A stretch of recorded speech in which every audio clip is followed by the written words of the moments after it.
Aku bayangkan CPI tu siap double hari ni punya profit. Hari ni punya profit. Let's go. Manis kuih kau. Ada kawan baru. Siamang. Yo, melompat baby. Comel ke? Macam mana? Kita sambung lagi. Let's go. Ramai. Jam, jalan jam. Shot pula. Mantap. La ilaha illallah. Dah, duduk dah gimana?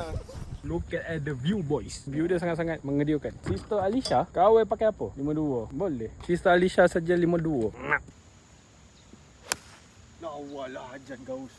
Alhamdulillah, settle sudah hari ni. Ini pun dah waktu maghrib hari ni. Biasalah beginner. Nanti aku update kau entry point aku tadi channel. Last tadi kita tengok masih running, betul kan? Jadi, sekejap lagi. Dia kerja lagi. Tapi aku percaya sebab market sekarang tengah uptrend untuk temporary. Jom kita tengok, kita bersihkan diri. Untuk korang aku belanja view ni. Aku rasa Awana ni sesuai untuk beginner lah. Satu kau tak adalah panas sangat kalau kau main. Dia more to vibe. Kalau beginner kau jangan takut nak try Awana ni. Target nak lowerkan skor kau kan sini lah. Betul. Fun. Kan, sekarang ni peluang kau untuk dapatkan balik duit kau. On tak on? Aku bayangkan CPI tu siap double hari ni punya profit. Hari ni punya profit saya. Let's go. Budak-budak ni semua dah balik clubhouse. Mari let's go, kita repeat. Au.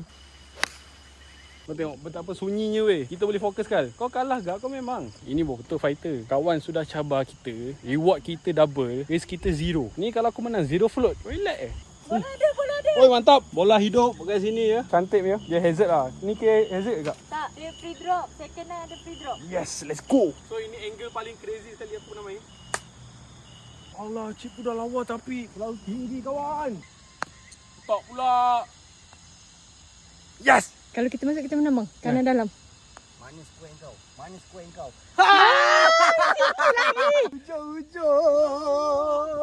Aika pijak dolan aku tadi. Macam mana ni? Kau bayar. Dia sedih lah. Dia sedih. Double. Kita dah repeat tau. Dah Zai. Jom. Memanglah.